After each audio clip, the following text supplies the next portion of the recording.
The snow fell like whispered secrets over Manhattan on Christmas Eve.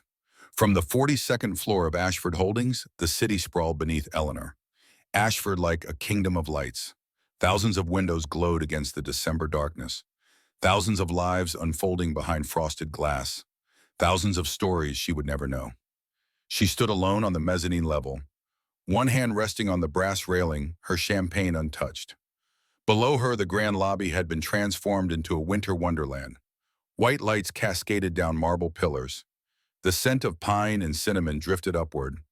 Her employees mingled in clusters, their laughter rising and falling like distant music. Eleanor Ashford was 34 years old. She had built this company from the wreckage her father left behind.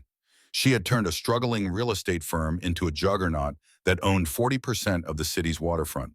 She had done it through 16-hour days and sleepless nights, through negotiations that left grown men trembling, through a relentless will that her competitors had learned to fear. But tonight, watching the Christmas party unfold beneath her, she felt nothing. Her honey blonde hair fell in soft waves past her shoulders. The crimson dress she wore, a bold V-neck that had cost more than most people earned in a month, demanded attention without apology.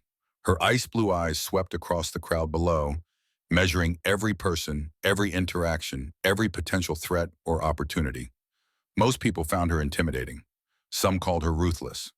No one called her happy. Eleanor raised her champagne glass to her lips but did not drink. The bubbles had long gone flat. Like so much else in her life, it was beautiful on the surface and empty underneath. 16 years. That was how long she had worn this armor. 16 years since she had allowed herself to feel anything deeper than ambition.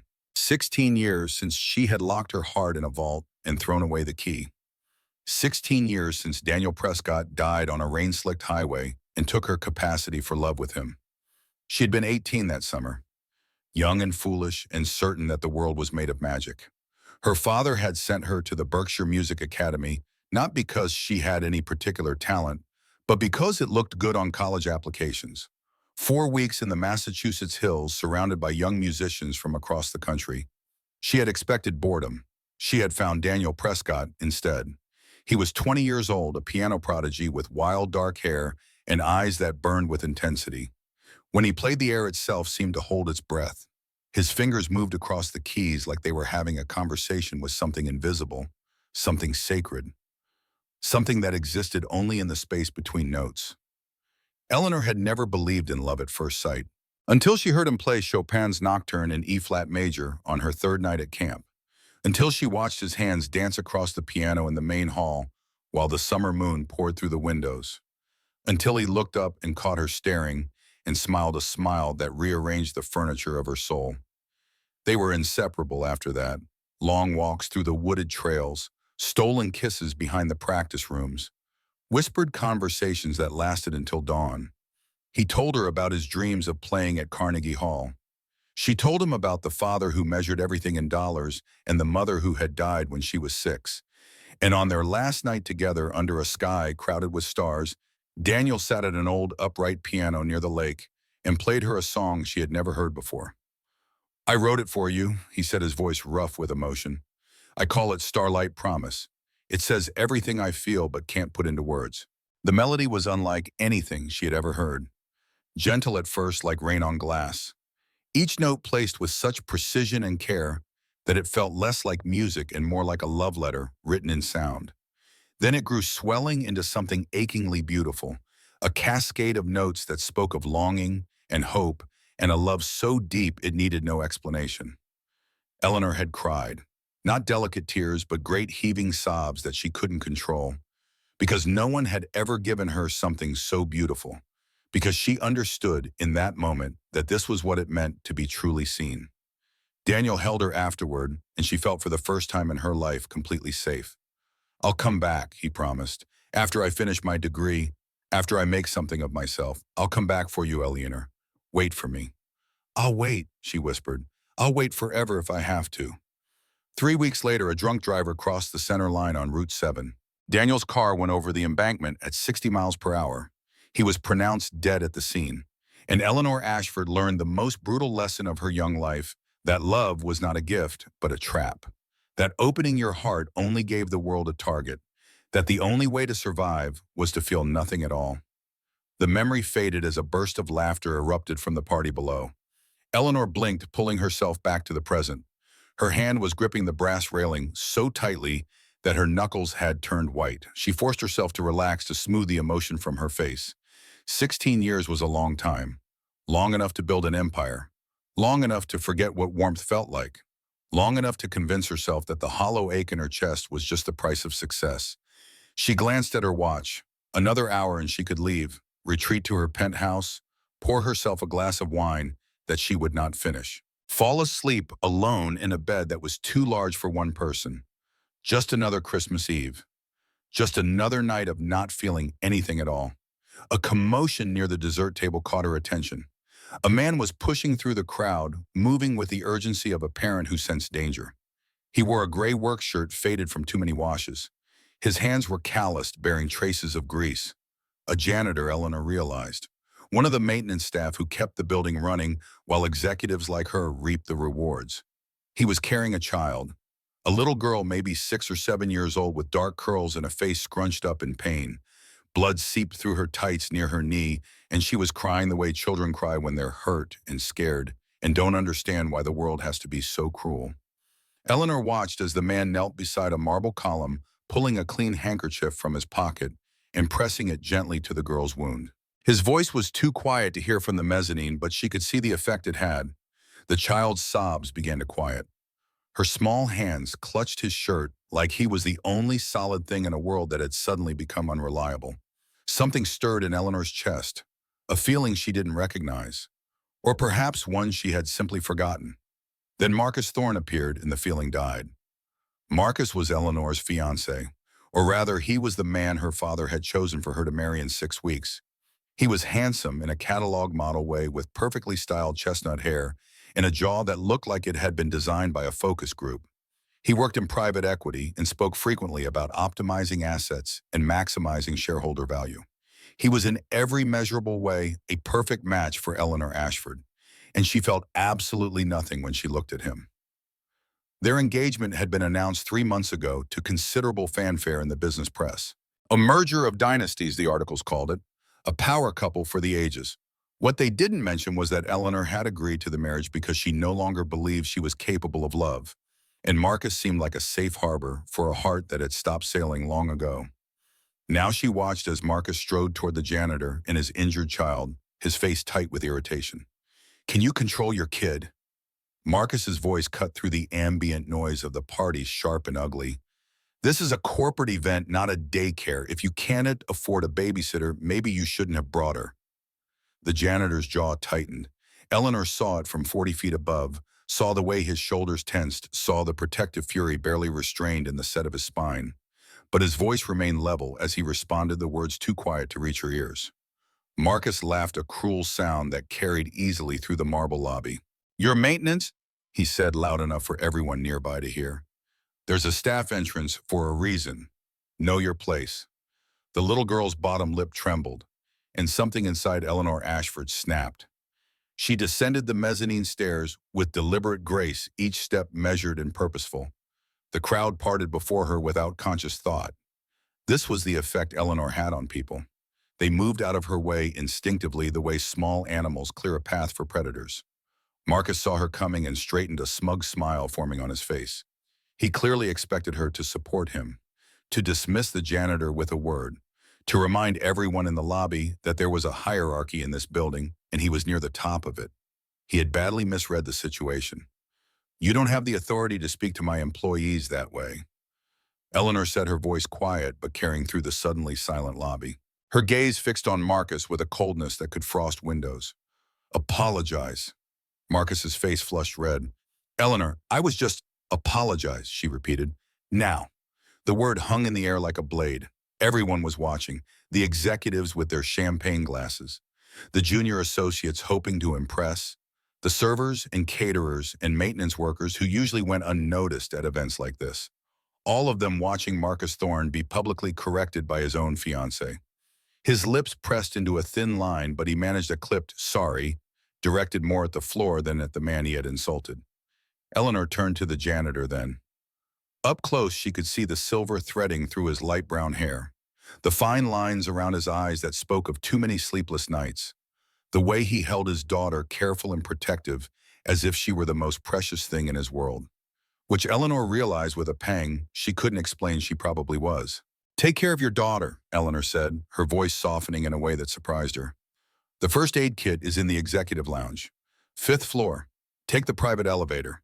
She gestured toward the brass doors behind the reception desk. The janitor looked at her for a long moment. His eyes were the color of the ocean before a storm gray, touched with green, holding depths she couldn't begin to fathom. There was something in them that Eleanor couldn't quite identify. Recognition, perhaps. Or maybe just gratitude. "Thank you," he said quietly and carried his daughter toward the elevator. Eleanor watched them go, feeling Marcus's angry gaze boring into her back. She didn't care.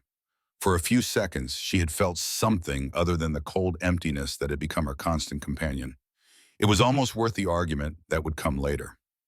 The party continued for another hour. Eleanor circulated through the crowd, accepting congratulations on another successful year, making small talk with board members, dodging Marcus whenever possible. He was sulking in a corner with a whiskey shooting her dark looks that promised a confrontation later. She was preparing to leave when she heard the piano. At first, she thought it was the sound system. Someone had set up speakers earlier, playing generic holiday music that faded into the background noise. But this was different. This was live. This was coming from the old Steinway that sat in the corner of the lobby, usually covered in silent, more decorative than functional. Eleanor turned toward the sound and froze. The janitor sat at the piano, his daughter curled up on the bench beside him, her head resting on his arm. She was drowsy now, the trauma of her fall forgotten, her eyes half closed, as her father's hands moved across the keys. He was playing a lullaby. But it wasn't the kind of lullaby you heard in nurseries or music boxes. This was something else entirely, something that made Eleanor's heart stop beating in her chest. The melody rose through the marble hall like smoke curling toward heaven. Soft at first, almost hesitant, then building into something that made her chest ache with a recognition she couldn't name. She knew this architecture of sound, these carefully constructed phrases, this particular way, the notes reached for something just beyond grasp. Eleanor knew this song. She had heard it only once before 16 years ago, under a sky full of stars while a boy with wild dark hair promised to love her forever. Starlight Promise. Daniel's song. The song he had written just for her. The song that had died with him on a rain-slicked highway in Massachusetts. The song that no one else in the world could possibly know. Eleanor's vision blurred, her chest constricted. Each breath became a labor. The champagne glass slipped from her fingers and shattered on the marble floor, but she didn't notice. She didn't notice anything except the music pouring from the piano wrapping around her like a ghost pulling her backward through 16 years to a night when she had believed in love and magic and forever. The guests murmured their appreciation, oblivious to the earthquake happening inside her. They heard a beautiful melody. She heard the voice of a dead man calling to her from the grave. Eleanor moved toward the piano without conscious thought. Her legs carried her forward like a compass needle drawn to magnetic north. The crowd parted around her, but she didn't see them. She saw only the janitor's hands moving across the keys, his scarred hands. She noticed them now in a way she hadn't before. The right hand bore a web of pale lines across the palm and wrist, the kind of scars that came from serious injury. Yet his fingers moved with a grace that seemed to transcend their damage. Each note perfect, each phrase exactly as she remembered.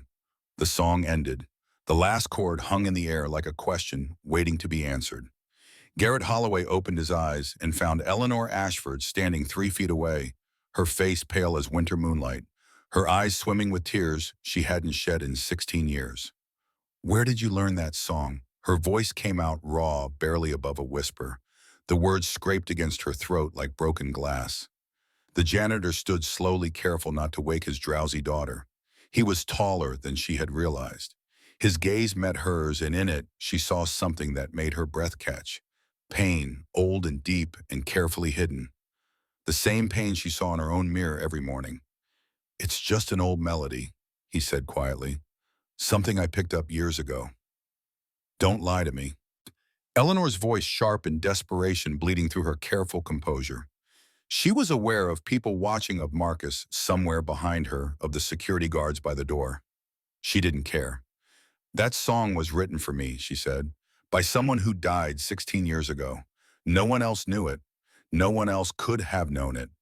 She stepped closer, searching his face for answers he clearly wasn't ready to give. Who are you? How do you know that song? How can you play it exactly the way he, Daddy? The little girl stirred on the piano bench, rubbing her eyes. Her dark curls were mussed from sleep, and her bandaged knee poked out from beneath her rumpled dress. Daddy, I'm tired. Can we go home now? The janitor's gaze dropped to his daughter, and when he looked back at Eleanor, his expression had closed like a door swinging shut. I'm sorry, he said. I have to go. He gathered the girl into his arms with practiced ease, cradling her against his chest. She nestled into his shoulder, already drifting back to sleep, trusting him completely. Wait, Eleanor said. Please, I need to understand. But he was already moving toward the exit, his long strides eating up the distance between the piano and the door. Eleanor watched him push through the glass entrance and disappear into the snowy night, taking her answers with him. She stood alone in the middle of the lobby, her heart pounding, her hands trembling, the ghost of that melody still echoing in her skull. Around her, the party resumed. But for Eleanor Ashford, the world had just shifted on its axis. She did not sleep that night. Her penthouse apartment occupied the top 2 floors of a glass tower on the Upper West Side. Floor-to-ceiling windows offered a panoramic view of Central Park, now blanketed in white. The furniture was modern and expensive and utterly without warmth, like a photograph in an architecture magazine. Beautiful to look at, impossible to live in. Eleanor sat in the darkness, a glass of wine untouched beside her, staring at the snow falling over Manhattan. Starlight Promise. The melody circled through her mind like a bird that couldn't find a place to land. Every phrase, every pause, every aching progression of notes. Exactly as Daniel had played it all those years ago. But Daniel was dead. She had gone to his funeral, had stood at his graveside in the Massachusetts rain, while his mother sobbed and his father stared at nothing with eyes that had already died.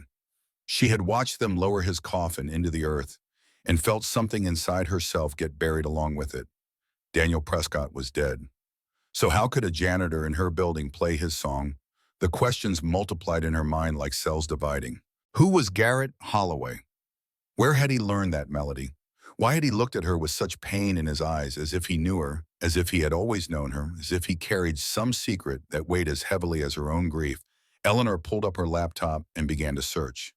The employee database gave her his basic information. Garrett Holloway, 36 years old, hired 3 years ago as maintenance staff. Previous employment at a warehouse, a grocery store, various odd jobs that suggested a life of perpetual struggle. No college degree listed, no mention of musical training. Emergency contact. Rosie Holloway, age 7, daughter, no wife, no partner, no family except the little girl with dark curls who had fallen asleep on his shoulder. Eleanor dug deeper.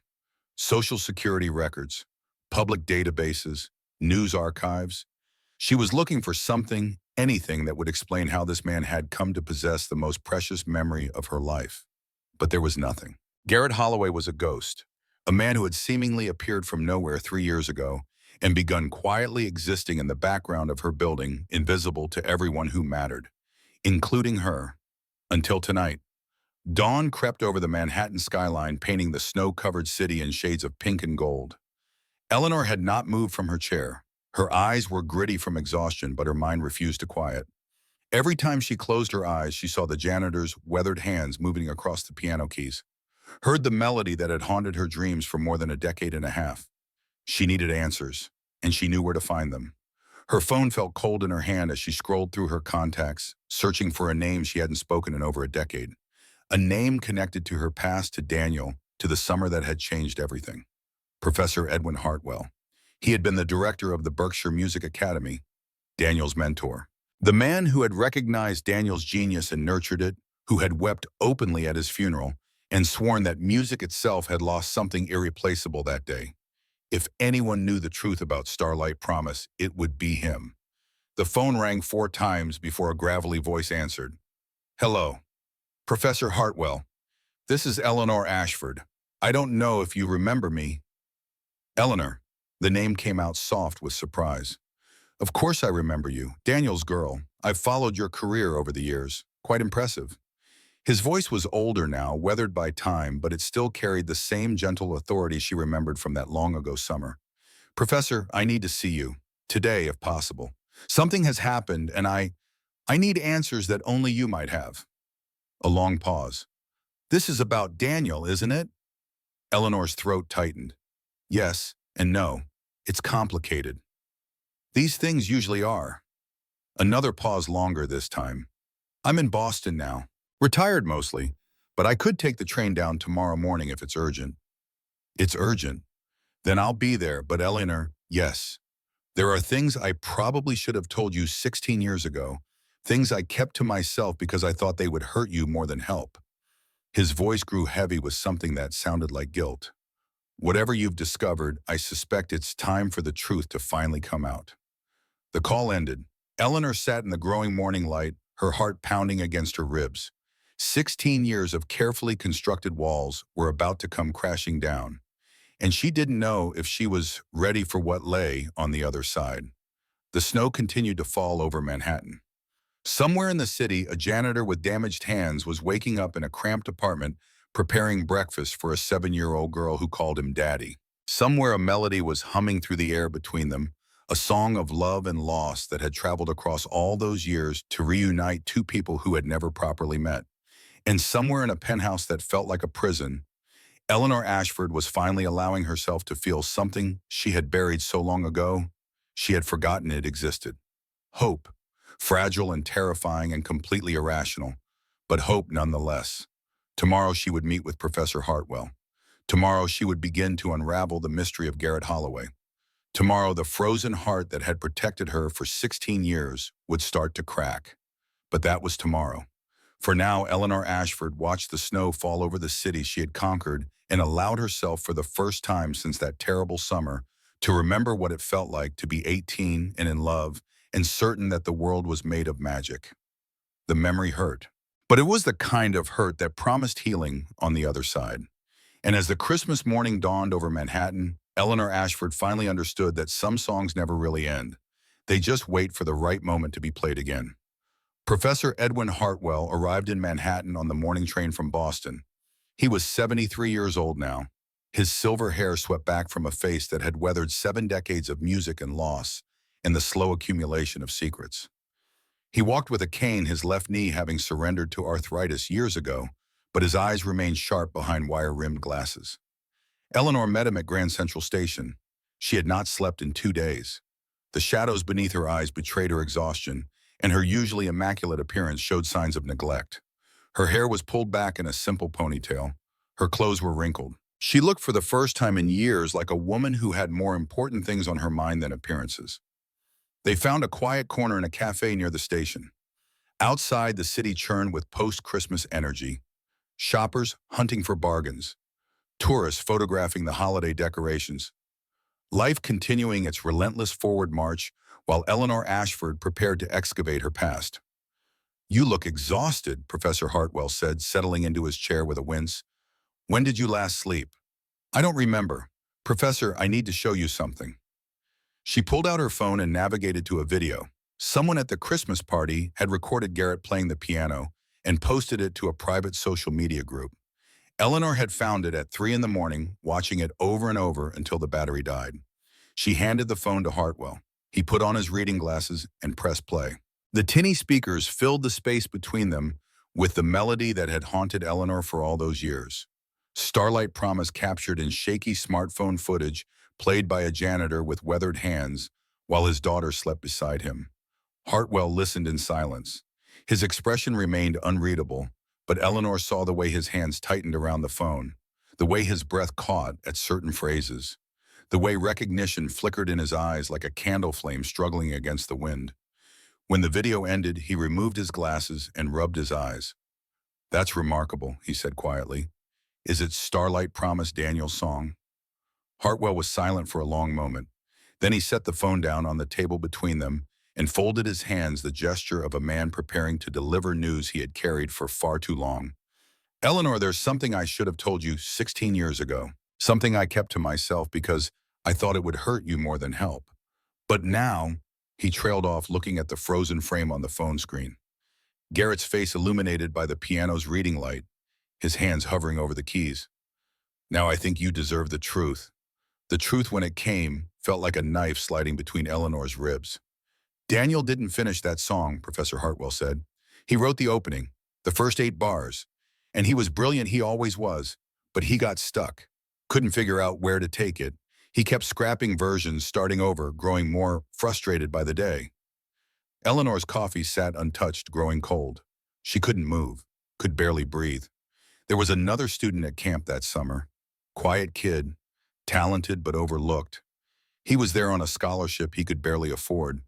Worked nights at a diner in town, washing dishes to pay for his bus fare and supplies. He didn't have the flash that Daniel had. Didn't have the confidence. But when he played, Hartwell paused, choosing his words carefully. When he played, it was like listening to someone's soul laid bare on the piano. Raw and honest and achingly beautiful. Who? Eleanor's voice came out as a whisper. Daniel asked him for help with the song. Just help at first. Finishing a phrase here, smoothing a transition there. But the other student took Daniel's opening and transformed it. Turned those 8 bars into something extraordinary. The melody you heard that night by the lake, the song you've carried in your heart for 16 years, Daniel played it, but he didn't write it. Not really. The cafe seemed to spin around Eleanor. She gripped the edge of the table to steady herself. That's not possible. Daniel said he wrote it for me. He said, I know what he said, and I believe he meant it. He loved you, Eleanor. That much was genuine. But the song itself, Hartwell shook his head. The other student asked Daniel to give it to you. He was too shy to approach you himself, too convinced that he wasn't worthy of someone like you.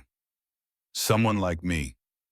The daughter of Richard Ashford, wealthy, beautiful, destined for great things. Hartwell's voice softened. He saw himself as nobody. Just a poor kid who played piano because it was the only thing that made the loneliness bearable. He didn't think he had anything to offer you except music. So he gave you his music through Daniel and asked for nothing in return. Eleanor felt tears streaming down her face, but she made no move to wipe them away. Why didn't you tell me this after Daniel died? Because I thought it would destroy you. You had already lost so much. The song was all you had left of him, or so you believed. How could I take that away from you too? Hartwell's eyes glistened. I made a choice to protect you from the truth. Whether it was the right choice? He shook his head. I've asked myself that question every day for 16 years. Eleanor stared at the frozen image on her phone. Garrett Holloway's face, his storm-colored eyes, his damaged fingers resting on the keys. The other student, she said slowly. What was his name? Hartwell was quiet for a long moment. Then he pointed at the phone screen. I didn't recognize him at first. It's been so long, and he's changed. But watching this video, seeing the way he plays, he met Eleanor's eyes. I believe you've already found him. Eleanor returned to Ashford Holdings that afternoon with a singular purpose. She went directly to Human Resources and pulled Garrett Holloway's complete personnel file. Then she called the head of building security and requested the logs from the past 3 days. Where had Garrett signed in? What shifts had he worked? Where was he now? The answers were not what she expected. Garrett Holloway had not reported for his shift on Christmas Day or the day after. His supervisor had tried calling the emergency number on file, his own cell phone, but it went straight to voicemail. This morning, when facilities sent someone to check on him, they found his apartment empty. Empty, Eleanor repeated, her stomach dropping. Cleaned out, ma'am. The landlord said he paid up through the end of the month and left 3 days ago. No forwarding address. Eleanor sank into her office chair, the personnel file spread across her desk. She had driven him away. Her questions, her intensity, her desperate need for answers, she had frightened him off. But why? What was he hiding? What was he protecting? Or perhaps the better question was, what was he running from? The address in Garrett's file led Eleanor to a neighborhood she had never visited, despite living in Manhattan for over a decade. The Lower East Side, far from the gleaming towers of Midtown. Here the buildings were old and tired, their brick facades stained by decades of exhaust and neglect. Fire escapes clung to their exteriors like metal skeletons. Windows were patched with plastic sheeting or covered with plywood. The American dream, Eleanor thought, had clearly never made it to this particular block. Garrett's building was a five-story walk-up wedged between a bodega and a laundromat. The front door hung slightly ajar, its lock broken. The hallway inside smelled of mildew and cooking grease and the particular despair of places where hope came to die. Eleanor climbed to the third floor and knocked on apartment 3C. No answer. She knocked again harder this time. A door opened behind her apartment 3B and a heavy-set woman in a housecoat peered out. Her gray hair was wrapped in curlers and she held a cigarette between nicotine-stained fingers. "He's gone, honey. Left 3 days ago." Eleanor turned to face her. "Do you know where?" Couldn't say, kept to himself mostly. Quiet type. Him and that little girl of his. The woman took a drag on her cigarette, studying Eleanor with shrewd eyes. "You look expensive. You from the city. He in some kind of trouble." "No, no trouble. I need to find him." The woman's expression softened slightly. "He was a good neighbor. Never complained about nothing even when the heat went out last winter. Fixed my radiator himself, wouldn't take a dime for it." She exhaled smoke toward the water-stained ceiling. "Used to hear him playing piano sometimes. Not here, we don't got room for pianos in this dump. But the community center down the block, they got an old upright. He'd go there on weekends when he thought nobody was around." The community center. St. Michael's, 2 blocks east. The little girl would sit and listen while he played. Sweetest thing you ever saw. The woman stubbed out her cigarette on the door frame. "Whatever you want with him, I hope it's nothing bad. That man's been through enough, you ask me." You can see it in his eyes. The look of someone who's lost more than a person ought to lose. Eleanor thanked her and descended the stairs, her mind racing. The look of someone who's lost more than a person ought to lose. She knew that look. She saw it in her own mirror every morning. St. Michael's Community Center was a squat brick building with a faded mural of children playing on its exterior wall.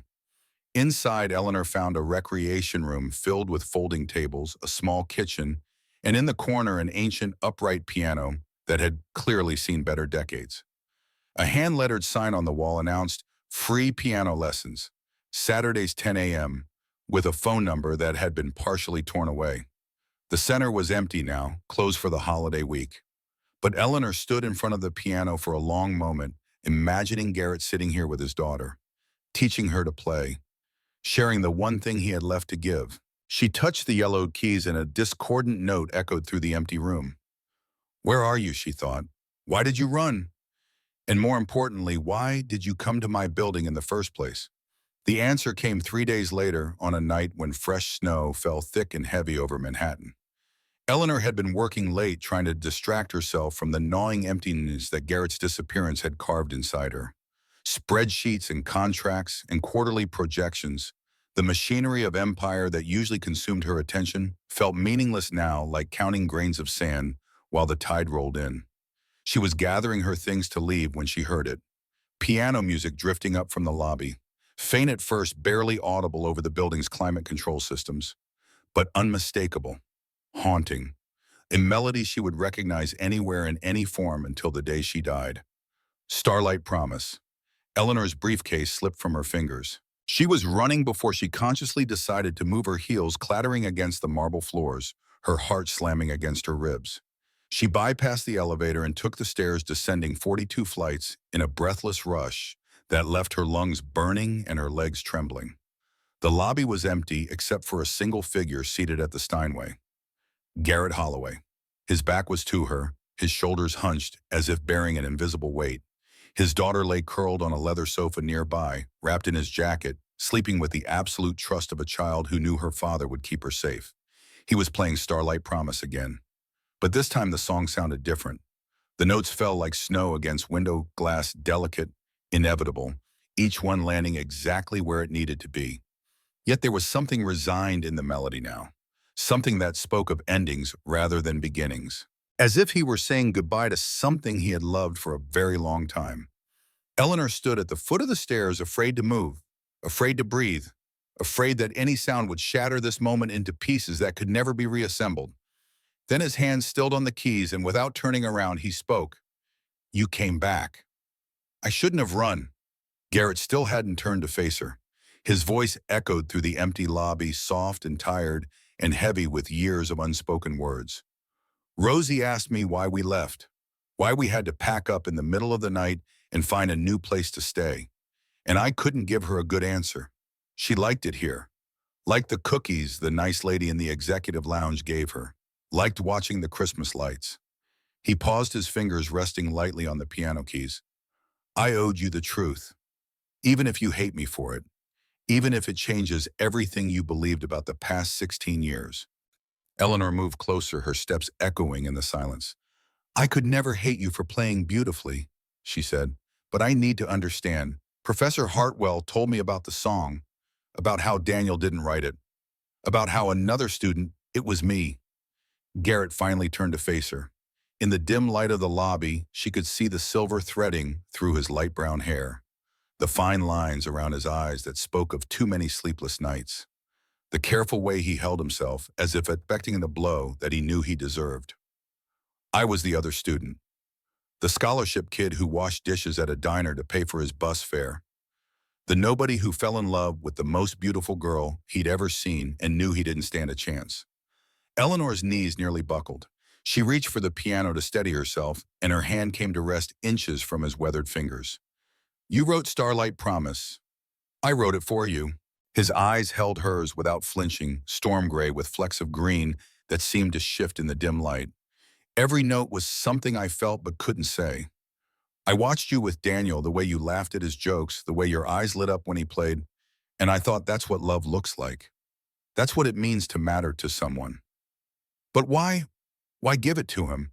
Why not just, because I was nobody, Eleanor. I had nothing, no family, no money, no future that anyone could see. My mother died when I was 12.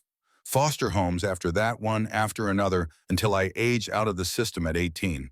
The only thing I had was music, and even that felt like something I'd stolen rather than earned. Garrett's voice cracked and he looked away. Daniel was everything I wasn't. Brilliant, confident, the kind of person who belonged in your world. I told myself you were meant for someone like him, not someone like me. So I gave him the song and asked him to give it to you. I thought at least I could make you happy, even if you never knew I existed. Eleanor felt her eyes burning, tears threatening to spill for what felt like the 100th time that week. And then he died, she whispered. And then he died, and the song became his legacy, and I let it stay that way because... He swallowed hard, because it seemed like the right thing to do, because I didn't want it to take that away from his memory, because I thought you were happy believing he wrote it for you. Happy, Eleanor laughed, but there was no humor in it. I haven't been happy since that night, Garrett. I locked my heart away and threw away the key. I built an empire because it was easier than feeling. I agreed to marry a man I don't love because I convinced myself I wasn't capable of love anymore. She sank onto the piano bench beside him, close enough to feel the warmth radiating from his body. All these years, I've spent all these years holding on to a ghost. And now you're telling me the real person has been here all along. Garrett was quiet for a long moment. Then he raised his right hand, turning it so she could see the scars that webbed across his palm and up his wrist. The marks were old and faded, but they spoke of violence and pain and dreams that had been brutally interrupted. There's more, he said, more that you need to know before you decide how you feel about any of this. Eleanor's heart clenched. Tell me. 12 years ago, I finally got my break. After years of playing in dive bars and teaching lessons to kids who didn't want to learn, a talent scout heard me perform at a club in Boston. He offered me a contract with a production company. A real company with real concerts and real money and a real chance to make something of myself. He paused, flexing his damaged hand as if testing its limits. The company was Ashford Productions. Eleanor stopped breathing. Ashford Productions, her father's company. The entertainment division he had run for years before passing it to subordinates when he shifted his focus to real estate. I was scheduled to debut at a concert hall in Philadelphia. Opening act for a famous pianist. It was supposed to be the beginning of everything. Garrett's voice had gone flat, mechanical, as if he were reciting facts from someone else's life. During the technical rehearsal, a lighting rig malfunctioned. The safety cables had been replaced with cheaper alternatives to cut costs. The whole thing came down on top of me while I was trying to push a cellist out of the way. He held up his hand again, and this time Eleanor saw the scars for what they truly were. Not just marks on skin, but the ruins of a dream. 3 surgeries, 6 months of physical therapy. The doctors said I'd never play professionally again.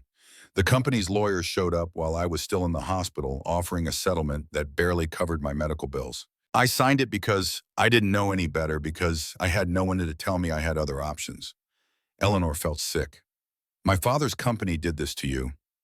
The investigation concluded it was a cost-cutting measure gone wrong. Someone had approved substandard equipment to save money. No criminal charges were filed. The company paid out settlements to everyone injured in the accident, and life went on. Garrett's laugh was hollow. For everyone except me. Garrett, I didn't know. I swear to you, I had no idea. I know you didn't. That's not why I'm telling you this. He finally met her eyes, and in them she saw not anger, but a bone-deep weariness. I'm telling you because you deserve to know who I am, what's been done to me, and by whom. Why did you come here, Eleanor asked, to this building, to this company? Why take a job as a janitor in a place connected to people who destroyed your life? Garrett was silent for a long moment. At first I needed work, any work. Rosie's mother left when she was 2. Just walked out one day and never came back. I was alone with a toddler and no income, and hands that couldn't do the one thing they were made for. I took whatever jobs I could find: warehouse work, grocery stores, janitorial services. Anything that didn't require a degree I couldn't afford, or skills I no longer had. He looked down at the piano keys, not touching them, just looking. When I saw the job posting for Ashford Holdings, I almost didn't apply. But then I saw your name on the company website, CEO Eleanor Ashford, and I remembered the girl from that summer, the girl I'd written a song for, the girl I'd loved from afar and never had the courage to speak to. You came here because of me. I came here because I'm a coward. His voice was barely audible. Because seeing you from a distance was better than not seeing you at all. Because even after everything, some part of me still... He stopped shaking his head. It doesn't matter. It matters to me. Eleanor reached out and took his damaged hand in both of hers. The skin was rough, ridged with scar tissue, nothing like the smooth fingers of the boy who had written her a love song all those years ago. But when she touched him, something electric passed between them. Something that felt like recognition. Something that felt like coming home. The lobby doors exploded inward. Marcus Thorne strode through them like a man who owned the building, which Eleanor supposed he believed he soon would. His face was flushed with anger, his perfectly styled hair disheveled, his expensive coat dusted with snow. Behind him came 2 men in dark suits, and behind them a figure Eleanor had not expected to see. Her father. Richard Ashford was 70 years old, but he carried himself with the same imperious bearing that had defined his 30-year reign as CEO. His silver hair was slicked back, his charcoal suit immaculate despite the late hour. His eyes, the same ice blue as Eleanor's, swept across the lobby and landed on Garrett with undisguised contempt. Eleanor didn't know that Marcus had hired a private investigator weeks ago, suspicious of her late nights at the office. The investigator had been watching the building's security feeds, had seen her descend 42 floors to find a janitor at the piano, had reported everything to the man who believed he owned her future. So it's true, Richard said, his voice dripping with disdain. My daughter has been sneaking around with the help.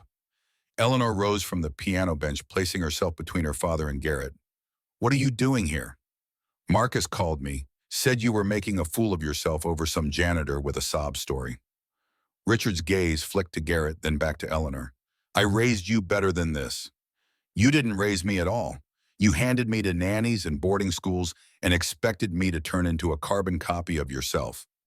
Eleanor felt years of suppressed anger rising in her chest.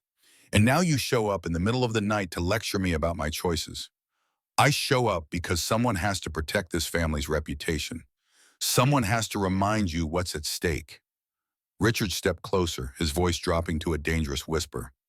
This man is nothing. A failure.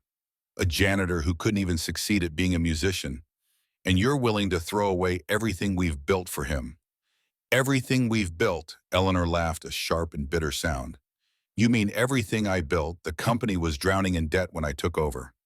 You nearly destroyed it with your shortcuts and your corner cutting and your complete disregard for anyone who got in your way. She turned to Garrett, who had risen from the piano bench but remained silent, his jaw tight with restrained emotion. Tell him, Garrett. Tell him about the accident 12 years ago. Tell him about Ashford Productions. Richard's expression flickered just for a moment before settling back into cold disdain. That incident was investigated and resolved. Settlements were paid. The matter is closed. Settlements were paid. Garrett spoke for the first time, his voice low but steady. You call $50,000 a settlement that barely covered my hospital bills. I spent 6 months learning how to hold a fork again. I lost my career, my future, everything I'd worked for since I was 12 years old. And you call that resolved? Richard regarded him the way one might regard an insect that had wandered into an important meeting. You were compensated according to the terms of your contract. If you were too foolish to negotiate better terms, that's hardly my fault. I was 24 years old. I had no family, no lawyer, no one to tell me I was being exploited. Garrett's hand clenched into a fist, the scars standing out white against his skin. But I didn't come here for revenge. I came here because I needed a job and because— He stopped himself, glancing at Eleanor. Because what? Richard demanded. Because you thought you could seduce my daughter, get access to her money, her influence. Is that your game? That's enough. Eleanor's voice cut through the lobby like a blade of ice. She stepped forward, placing herself directly in front of her father, close enough to see the blood vessels in his eyes. I'm going to say this once, and you're going to listen. I am not your property. I am not your investment, and I am certainly not going to let you destroy another person's life while I stand by and watch. Richard's eyes narrowed. You don't know what you're saying. This man is manipulating you. Can't you see that the only person who's ever manipulated me is you? Eleanor felt tears threatening, but she forced them back.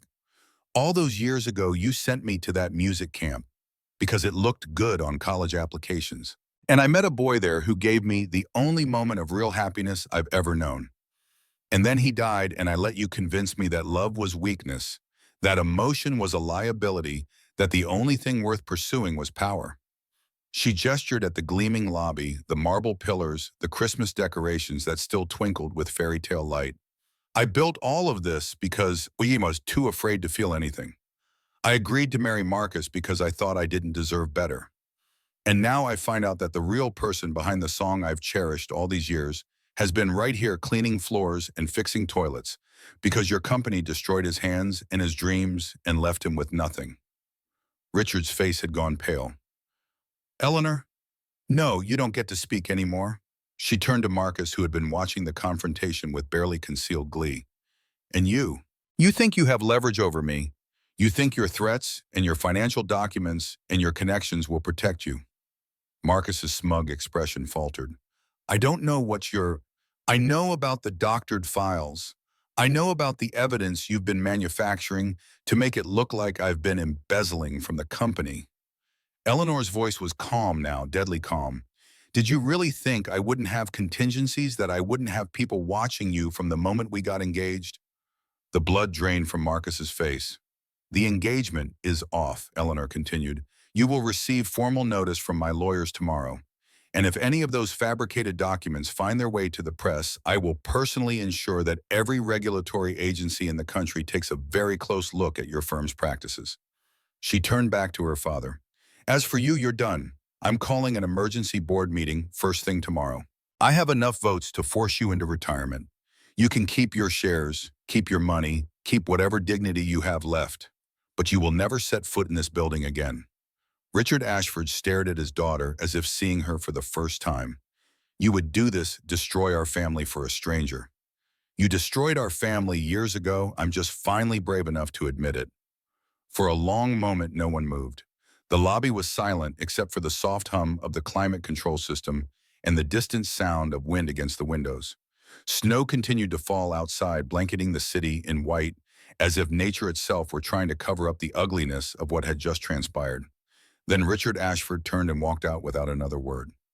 Marcus lingered, his face twisted with impotent rage. He opened his mouth as if to speak, thought better of it, and followed Richard into the snowy night. The security guards exchanged uncertain glances, then retreated to their stations. And Eleanor Ashford stood alone in the middle of the lobby, trembling with the aftershock of what she had just done.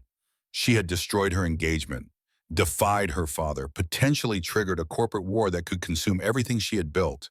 And she felt for the first time in 16 years completely alive. Garrett's voice broke the silence. Eleanor.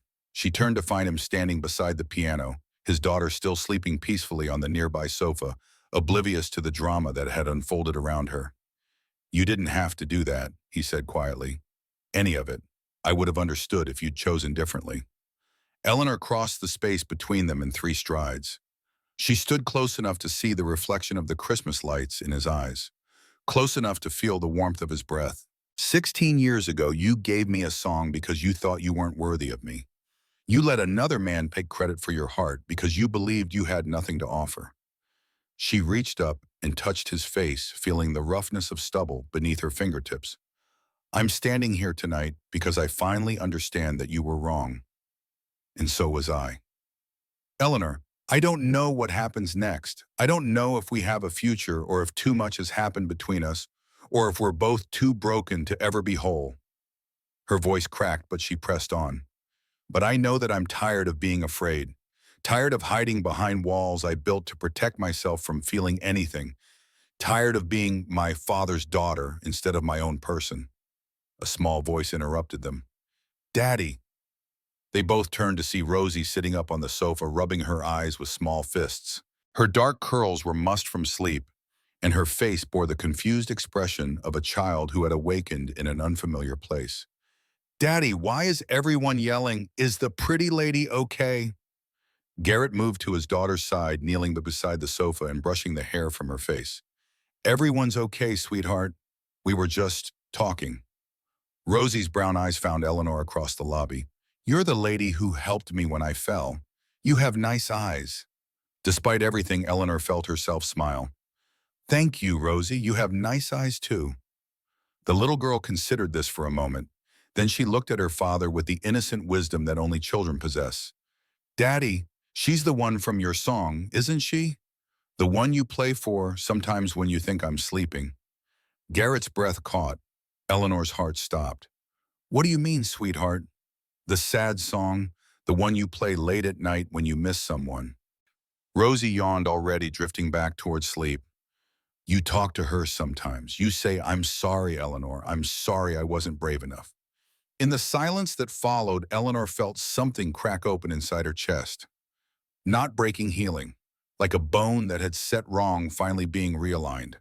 She crossed to the sofa and knelt beside Garrett so that all 3 of them formed a small circle in the vast emptiness of the lobby.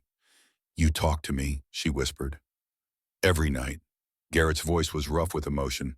For 16 years. I know it sounds crazy, but it was the only way I could, I don't know, stay connected to something that mattered. Rosie reached out with one small hand and touched Eleanor's cheek. Don't be sad, pretty lady. Daddy's here now. He'll take care of you. Eleanor caught the child's hand in her own, feeling the warmth of tiny fingers against her palm. I think, she said slowly, that maybe we'll take care of each other. Outside, the snow continued to fall. Manhattan glittered like a dream beneath its white blanket, indifferent to the small dramas playing out behind its million windows. Tomorrow would bring challenges, board meetings and legal battles, and the inevitable fallout of tonight's confrontation. But that was tomorrow. For now, Eleanor Ashford sat in the lobby of the empire she had built, watching a father hold his daughter, while the ghost of a 16-year-old love song echoed in the air between them. She didn't know what the future held, but for the first time since that rain-slicked highway had stolen her capacity for hope, she was ready to find out. The storm came exactly as Eleanor had predicted. Within 48 hours of that confrontation in the lobby, Marcus Thorne made good on his threats. Carefully edited financial documents appeared on news websites and business blogs across the country. Headlines screamed about mismanagement and potential fraud. Ashford Holdings stock dropped 11% in a single day of trading. Eleanor watched the chaos unfold from her office on the 42nd floor, her face calm, her heart steady. She had expected this. What she had not expected was her own reaction to it. In the past, any threat to her company would have sent her into a frenzy of damage control. Phone calls to lawyers, meetings with board members, strategic leaks to friendly journalists, the machinery of corporate warfare that she had mastered over more than a decade. But now, watching the stock ticker scroll across her monitor, Eleanor felt something she had never experienced in a crisis before. Peace, not the cold emptiness that had been her constant companion for so long. This was different. This was the peace of someone who had finally stopped running from themselves. Someone who understood that some things were worth fighting for and some things were worth letting go. Her phone buzzed with another urgent message from her communications director. She turned it face down on her desk and looked out the window at Manhattan sprawled beneath her. Somewhere out there, Garrett was with Rosie, probably worried about her, probably watching the same news reports, and wondering if he had destroyed her life by coming back into it. She needed to see him, but first she had a war to win. The emergency board meeting convened at 9 o'clock the next morning. 12 men and women sat around the polished conference table, their faces grave with concern. These were the guardians of Ashford Holdings, the institutional investors and veteran executives who held the company's fate in their collective hands. Richard Ashford sat at the far end of the table, his posture rigid, his eyes fixed on his daughter, with an expression that might have been hatred or might have been grudging respect. Eleanor stood at the head of the table, a folder of documents before her. "I'll keep this brief," she said. "You've all seen the reports. You've all heard the accusations. And I'm sure some of you are wondering whether I'm fit to continue leading this company." Murmurs rippled through the room. "So let me be clear. The documents that Marcus Thorne released to the press are fabrications. Every transaction he claims is evidence of fraud has a legitimate paper trail. Every account he says is missing is exactly where it should be." She opened the folder and began distributing copies around the table. "What you're looking at is a forensic analysis conducted by an independent auditing firm over the past 72 hours. It proves beyond any reasonable doubt that the evidence against me was manufactured." The board members flipped through the pages, their expressions shifting from concern to confusion to something approaching anger. "But that's not all." Eleanor's voice hardened. "Mr. Thorne's accusations were not just false. They were part of a deliberate scheme to destabilize this company and force me out of my position. A scheme that I regret to say appears to have been conducted with the knowledge and support of my father." All eyes turned to Richard Ashford. The old man's face had gone pale, but his voice remained steady. "That's a serious accusation, Eleanor. I hope you have evidence to support it." "I do." She pulled another document from her folder. "This is a transcript of text messages between Marcus Thorne and a number registered to your personal phone father. Messages discussing how to neutralize me and restore you to operational control of the company. Messages planning the release of falsified documents. Messages that constitute criminal conspiracy." The room erupted. Board members shouted questions. Lawyers scrambled for their phones. Richard Ashford sat frozen in his chair, his mask of composure finally cracking to reveal the desperate man beneath. Eleanor let the chaos wash over her for a moment. Then she raised her hand for silence. "I'm not here to destroy my father. I'm here to protect this company and everyone who depends on it, which is why I'm proposing a simple resolution." She looked directly at Richard.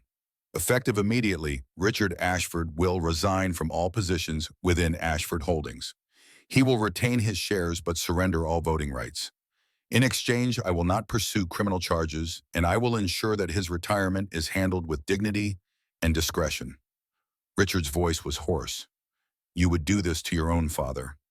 You did this to yourself. I'm just finally brave enough to stop pretending otherwise." The vote was unanimous, but the battle was far from over. Marcus Thorne, facing the collapse of his scheme, did what desperate men always do.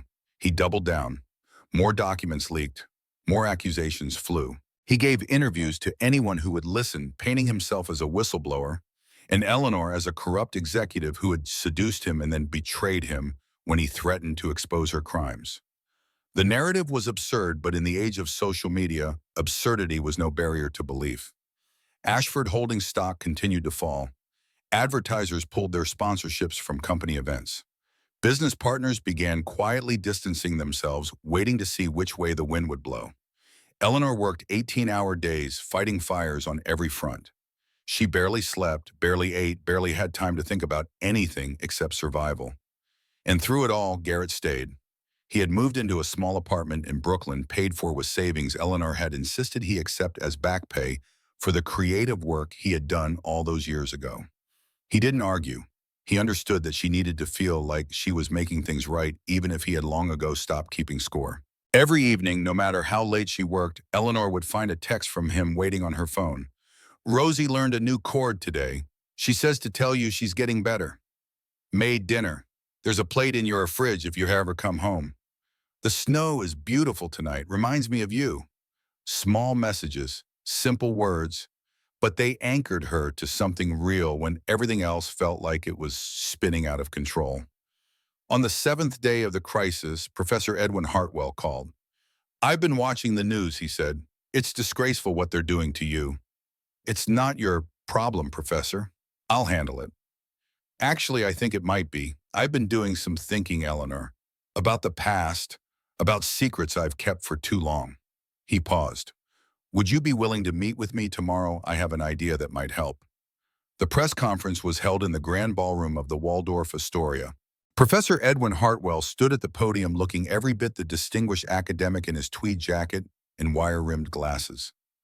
Behind him, a projection screen displayed photographs and documents that most of the assembled journalists had never seen before. 16 years ago, Hartwell began, his voice carrying through the hushed room. A young man named Garrett Holloway wrote one of the most beautiful pieces of music I have ever heard. He called it Starlight Promise, and he wrote it for a girl he loved but believed he could never have. The room stirred with curiosity. Due to circumstances I won't fully detail here, that song was attributed to another composer, a young man named Daniel Prescott, who died tragically before he could correct the record. For 16 years, the true author of Starlight Promise has remained silent, asking for nothing, expecting nothing, content to let his masterpiece belong to someone else's memory. Hartwell gestured to the screen where a photograph appeared. Two young men at a piano, their faces bright with youth and possibility. One was Daniel Prescott, handsome and confident. The other was Garrett Holloway, younger and thinner, but with the same storm-colored eyes that Eleanor had come to know so well. I have here original manuscripts, dated and notarized, proving that Garrett Holloway composed the melody that has touched millions of hearts. I have recordings from our Academy archives. I have testimony from fellow students who witnessed the creation of this song. He paused, letting the weight of his words settle over the room. But more importantly, I have a story about a young man who loved so deeply that he gave away his greatest creation rather than risk rejection. A story about 16 years of silence, of sacrifice, of a love that never died, even when it had every reason to. The journalists were scribbling furiously now, sensing something bigger than a simple music attribution dispute. Eleanor Ashford, the woman currently being attacked in the press, is the woman that song was written for. And the man who wrote it, after having his career destroyed by an accident at an Ashford-owned company, took a job as a janitor in her building. Not for revenge, not for money, but because after all those years he still couldn't bear to be completely apart from the woman he loved. Hartwell looked directly into the cameras. This is not a story about corporate fraud or financial malfeasance. This is a love story, and the people trying to destroy Eleanor Ashford are doing so because she chose love over power, humanity over profit, truth over convenience. He removed his glasses and wiped them with a handkerchief. I've spent my entire life studying music, teaching young people to express themselves through melody and harmony. And I can tell you this with absolute certainty, there is no fraud in Eleanor Ashford's heart. There is only a woman finally brave enough to listen to a song that has been waiting for her for 16 years. The tide turned overnight. What had been a story about corporate scandal became a story about romance and redemption. News outlets that had been attacking Eleanor now ran features about the mysterious janitor who had written a love song for a woman he thought he could never have. Social media exploded with people sharing their own stories of lost love and second chances. Ashford Holdings stock stabilized, then began to climb. But the real blow to Marcus Thorne came from an unexpected direction. A young investigative journalist, inspired by Professor Hartwell's press conference, began digging into the documents that Marcus had released. She found inconsistencies, metadata that didn't match, digital fingerprints that traced back to Marcus's own computer. The story broke on a Tuesday morning. Fabricated evidence how Marcus Thorne manufactured a corporate scandal. By Wednesday, federal prosecutors had opened an investigation. By Friday, Marcus Thorne was arrested and charged with securities fraud, extortion, and conspiracy to commit wire fraud. Eleanor watched the news coverage from her office, feeling nothing but a vague sense of exhaustion. She had won, the company was safe, her reputation was restored, but victory felt hollow without someone to share it with. She picked up her phone and called Garrett. "It's over," she said. "We won." "I know, I saw the news." His voice was warm, gentle. "How do you feel?" Eleanor thought about the question. Really thought about it. "Tired," she said finally. "And I don't know, empty somehow. Like I've been running for so long that I don't know how to stop." "Then come home," Garrett said simply. "Rosie made cookies. They're terrible, but she's very proud of them." Despite everything, Eleanor smiled. "I'll be there in an hour." Spring came to Manhattan slowly, reluctantly, like a guest who wasn't sure she was welcome. The snow melted and refroze and melted again. Gray slush lined the streets for weeks before finally giving way to the first tentative signs of green. By April, the cherry trees in Central Park were beginning to bud, their branches heavy with the promise of blossoms to come. Eleanor stood at her office window, watching the city transform itself below her. So much had changed in the 4 months since that Christmas Eve confrontation. Richard Ashford had retreated to his house in Connecticut, bitter and diminished. He sent Eleanor occasional letters which she read but did not answer. Perhaps someday they would find a way back to each other. Perhaps not. She had learned that some wounds were too deep to heal with words alone. Marcus Thorne was awaiting trial, his assets frozen, his reputation destroyed. Eleanor felt no satisfaction in his downfall, only relief that the threat had passed. The company had not only survived, but thrived. The publicity from Hartwell's press conference had transformed Ashford Holdings from a faceless corporation into a symbol of something people wanted to believe in. Stock prices reached all-time highs. Partnership inquiries flooded in from companies that wanted to associate themselves with the romance of the Starlight Promise story. And Garrett had become something Eleanor never expected. A partner, a friend, a presence in her life that filled spaces she hadn't known were empty. They moved slowly, carefully, both of them too scarred to rush into anything.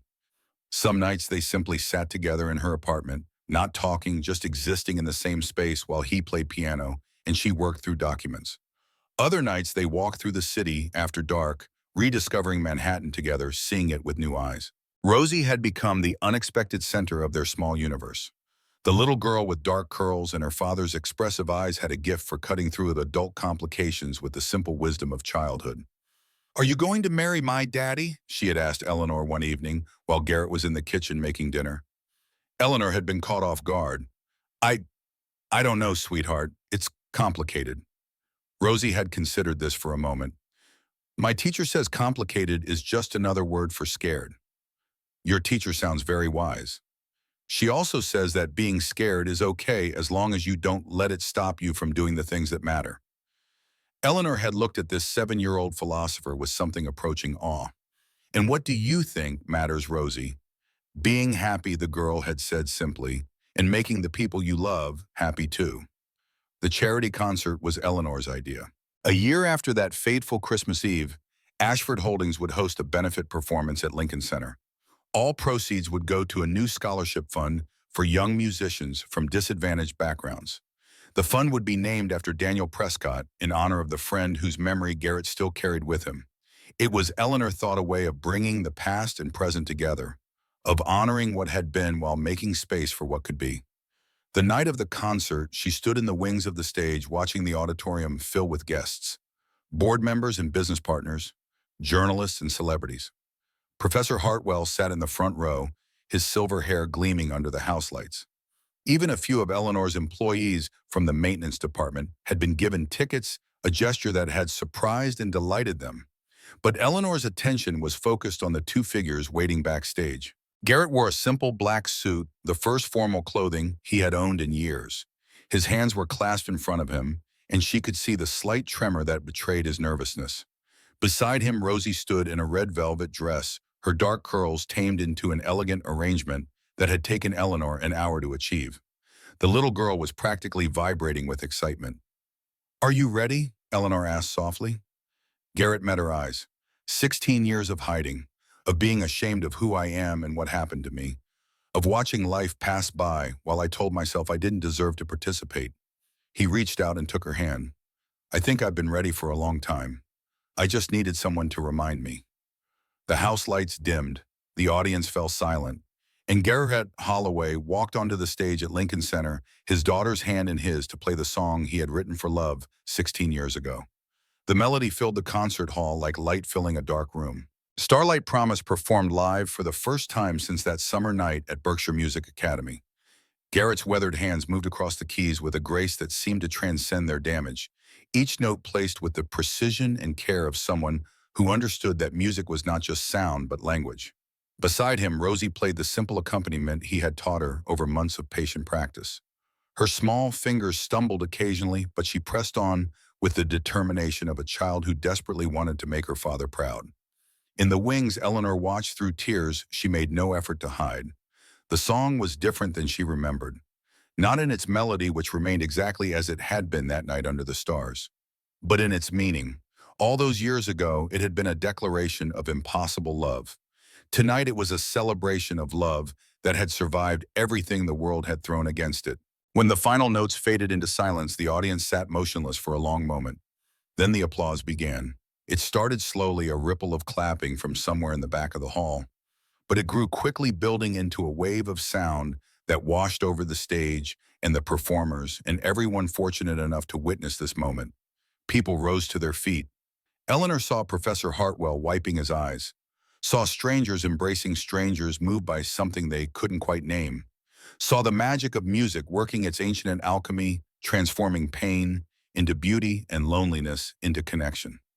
Garrett stood at the piano, Rosie's hand still clasped in his, looking out at the standing ovation with an expression of wonder. For so long he had believed he was nobody, a failed musician, a janitor, a ghost haunting the margins of other people's lives. Now for the first time in 16 years he allowed himself to be seen. But the night was not over. Garrett leaned down and whispered something to Rosie. The little girl nodded eagerly and ran off stage, returning moments later with Eleanor in tow. The audience murmured with curiosity as Eleanor joined Garrett at the piano. "There's something else I need to play," Garrett said, his voice amplified by the stage microphone. "Something new." He turned to Eleanor. "Starlight Promise was the song of who I used to be. A boy who loved from afar because he was afraid to love up close. But I'm not that boy anymore." His fingers found the keys again. "This is second movement, and it's for the woman who taught me that some things are worth being brave for." The new melody began. It started where Starlight Promise had ended, picking up the final notes and carrying them forward into unexplored territory. But where the original song had been tinged with melancholy, this continuation was something else entirely. It was hope. Pure, unguarded, unashamed hope. The melody danced through major keys and unexpected harmonies, telling the story of two people who had found each other against impossible odds. There were moments of darkness, passages that acknowledged the pain and loss that had shaped them, but they resolved into light again and again, like clouds parting to reveal the sun. Eleanor stood beside the piano, unable to move, barely able to breathe. This was what love sounded like. Not the desperate longing of youth, but the mature affection of people who had seen the worst of each other and chosen to stay anyway. Not the fairy tale of first meetings, but the deeper magic of second chances. When the final chord rang out, Eleanor realized tears were streaming down her face once more. But these were different tears. These were the tears of someone who had finally found their way home. "The melody you wrote saved me twice." Oban, they stood together in the wings after the concert, the sounds of celebration drifting in from the reception area. Rosie had been whisked away by Professor Hartwell, who had promised to teach her a new card trick. "The first time," Eleanor continued, "it gave me something to hold on to after Daniel died, a piece of beauty in a world that had become very dark." Garrett listened in silence, his gaze never leaving her face. "The second time it led me to you. It brought you into my building, into my life, into a place where I could finally see you clearly." She reached up and touched his face, feeling the warmth of his skin beneath her fingertips. "But you're wrong about one thing." "What's that?" "You said second movement is about me teaching you to be brave. But that's not quite right." Eleanor smiled through her tears. The second time your song saved me, it didn't lead me to you. It led me back to myself.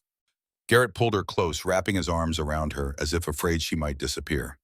I spent 16 years playing a song for a woman who didn't know I existed, he said quietly. 16 years of pretending that loving you from a distance was enough. 16 years of telling myself that I wasn't worthy of anything more. And now I understand that worth isn't something you earn. It's something you claim. He pulled back to look at her. I'm not the scared boy who gave away his music because he thought he had nothing else to offer. I'm a man who knows what he wants, who he loves, what he's willing to fight for. Eleanor felt something shift inside her. The last of the walls she had built around her heart crumbled into dust. Then claim it, she whispered. Claim me. He kissed her then in the wings of Lincoln Center, while the sounds of celebration swirled around them, and the ghost of a 16-year-old love song finally found its rest. Spring settled over Manhattan like a blessing. The cherry trees in Central Park exploded into bloom, their petals drifting through the air like pink snow. Families spread blankets on the great lawn. Children chased each other through the flower gardens. The city seemed to exhale after the long winter, stretching toward the warmth like a flower turning its face to the sun. Eleanor sat on a bench near the Bethesda fountain, Rosie curled up against her side, watching Garrett make his way across the plaza. He had been talking to a young man by the fountain, a teenager, maybe 19, with the hungry look of someone who desperately wanted something but wasn't sure he deserved to have it. The young man had been playing a battered keyboard on a folding table, earning tips from passing tourists. His technique was rough, his equipment inadequate, but there was something in the way he played that transcended those limitations. Raw talent, unpolished potential, a voice struggling to be heard. Eleanor had noticed the way Garrett's attention had been drawn to the young musician, had seen him reach into his pocket for a tip, then hesitate, then walk over to introduce himself. Now they were deep in conversation, the teenager's face cycling through surprise, disbelief, and something that looked very much like hope. Garrett returned to the bench a few minutes later, his expression thoughtful. "What did you say to him?" Eleanor asked. "I told him about the scholarship fund, gave him Professor Hartwell's contact information." Garrett sat down on the bench, Rosie immediately climbing into his lap. "And I told him something that I wish someone had told me when I was his age." "What's that?" "That talent is a gift, but persistence is a choice. That the world will try to convince you that you're not good enough, that you don't belong, that you should give up and do something more practical with your life." He looked at Eleanor with those familiar eyes that had seen so much pain and somehow still managed to hope. "I told him that the only person who gets to decide whether you keep playing is you." Rosie tugged at his sleeve. "What did he say, Daddy?" "He said thank you, and then he asked if I would teach him sometime." Eleanor felt her heart swell. This was who Garrett was, she realized. Not the failed musician, or the broken man, or the ghost who had haunted her building for 3 years. He was someone who had been through the fire and emerged with enough compassion left to reach back and help others through. "What did you tell him?" she asked. Garrett smiled. "I told him yes. I told him that sometimes the best thing we can do with our pain is use it to help someone else avoid theirs." The afternoon sunlight began to fade as the three of them walked through the park. Rosie ran ahead, chasing butterflies and collecting fallen cherry blossoms in her cupped hands. Eleanor and Garrett followed at a slower pace, their fingers intertwined, comfortable, in a silence that no longer needed to be filled with words. They had settled into something new these past few months. Not the desperate urgency of new love, but the deeper rhythm of partnership. They had learned each other's rhythms. Eleanor's habit of working late into the night, Garrett's need for quiet mornings at the piano, Rosie's endless appetite for stories and adventures. It wasn't perfect. They still argued sometimes, still struggled with the weight of their respective pasts, still caught themselves falling into old patterns of fear and self-protection. But they kept choosing each other. Again and again, every day they chose to stay. Eleanor stopped walking and turned to face Garrett. "I need you to promise me something." He raised an eyebrow. "That sounds serious." "It is." She took both his hands in hers, feeling the familiar texture of his scars against her palms. "Promise me that you'll keep playing, no matter what happens, no matter how hard things get. Promise me that you won't let anything silence you again." "Eleanor, I'm not finished." She squeezed his hands. Promise me that you'll keep teaching Rosie, that you'll show her what it means to pursue something you love, even when it's difficult, even when the world tells you to stop. Garrett was quiet for a long moment. Is there more? One more thing. Eleanor's voice softened. Promise me that you'll keep showing me what it means to love someone, not the fairy tale version, the real version, the version that's messy and complicated and requires you to show up every day and choose each other over and over again. That's 3 promises. I know. He pulled her close, wrapping his arms around her as the cherry blossoms drifted down around them. I promise, he said. All 3. Today, in tomorrow, and every day after that. Not forever. Forever is a long time. And I've learned not to make promises I can't keep. He pulled back to look at her, and she saw the reflection of the sunset in his eyes. But I can promise you today, and when tomorrow comes, I'll promise you that too. One day at a time, for as long as you'll have me. Rosie came running back to them, her hands full of pink petals. Look what I found. Can we keep them? Garrett knelt down to his daughter's level. They'll wilt if we take them home, sweetheart, but we can enjoy them here. The little girl considered this. Then we'll just have to come back tomorrow and find more. Eleanor laughed. That sounds like a good plan. And the day after that too. Rosie nodded solemnly, satisfied with this arrangement. Then she grabbed both their hands and began pulling them toward the ice cream cart she had spotted near the edge of the lawn. Eleanor let herself be led, feeling the warmth of Garrett's hand in hers and the insistent tug of Rosie's small fingers. This, she thought, was what happiness felt like. Not a destination, but a direction. Not an achievement, but a practice. Not something you found once and held on to forever, but something you created fresh every day with the people you loved in the small moments that accumulated into a life. That night, Eleanor sat in her apartment watching Garrett at the piano. He played softly, mindful of Rosie sleeping in the guest room that had somehow become her room over the past few months. The melody was second movement, but it had evolved since its premiere at Lincoln Center. New phrases had been added, new harmonies discovered. The song was growing, changing, becoming something richer and more complex with each passing day. Just like them. What are you thinking about? Garrett's question pulled her from her reverie. I'm thinking about how wrong I was. About everything. Eleanor curled deeper into the couch, pulling a blanket around her shoulders. I spent all those years believing that love was dangerous, that the only way to protect myself was to never let anyone in. I built walls so high I forgot what the sun looked like. And now I understand that the walls weren't protecting me. They were imprisoning me. She met his eyes across the room. You and Rosie broke them down brick by brick. And for the first time since I was 18 years old, I can actually breathe. Garrett's hands stilled on the keys. I need to tell you something. That sounds serious. It is. He turned on the piano bench to face her fully. When I wrote Starlight Promise all those years ago, I thought it was about you, about the love I felt for a girl I believed I could never have. It wasn't, not entirely. He ran his fingers over the piano keys without pressing them. I think it was really about hope. The desperate hope of a boy who had nothing, who came from nothing, who believed he would probably always be nothing. I poured everything I had into that song because it was the only way I knew how to imagine a different life. Eleanor felt tears prickling at her eyes. Garrett. But second movement is different. Second movement isn't about hope for something that might never happen. It's about gratitude for something that already has. He stood from the piano and crossed to the couch, kneeling before her. I spent 16 years dreaming about you, imagining what it would be like to know you, to be known by you, to build a life together. He took her hands in his. The reality is better than anything I imagined. Harder sometimes, more complicated, but infinitely more real. And I wouldn't trade a single moment of it for the fantasy I carried for all those years. Eleanor leaned forward and kissed him, soft and slow and full of everything she couldn't put into words. Play it for me, she whispered against his lips. The whole thing, start to finish. I want to hear where it goes. Garrett returned to the piano. His hands found the keys.